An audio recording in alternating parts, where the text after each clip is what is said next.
તો મારા અયાનભાઈ બિસ્તરા પોટલા લઈને પાછા આવી ગયા છે સ્કૂલમાંથી. શું થતું તું? ચાંદી પડી ગઈ હતી. તું ટીચર તો બધું ખોટું જ માનો. બધું દરરોજ રડ કરતો તો અમને કે તું ખોટું બોલે છે. હાલો. હા ભાઈએ દવા લીધી લગતા થોડુંક સારું છે અને રડતા હતા સ્કૂલમાં તો. પણ તું દરરોજ રડતો હતો એટલે ટીચરને એવું લાગે તું ખોટું બોલે છે.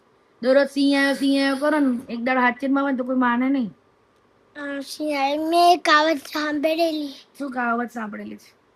એક છોકરો હોય ને દરરોજ સિંહ આય કરતો તો પછી બધા ગામડા વાળાને એવું લાગ્યું કે આ તો મસ્તી કરે. પછી હાચીનમાં એક દાડ આવ્યો ને તો કોઈ ગયું જ નહીં. તો પછી ગયો. અને આટલી બધી સમજણ આપેલી છે તો પછી દરરોજ રડે જ શું કામ? ટીચરને મને એવું જ થયું. તો એ બિચારા ટીચરે ફોન કર્યો તરત મને કે એને દુખાય છે આઈને લઈ જાઓ. બોલો દુખતું તું એટલે વાળી. કઈ નહીં આરામ કરો. હા મને હેરાન ના કરતા, ઘરે રહીને આરામ કરજો.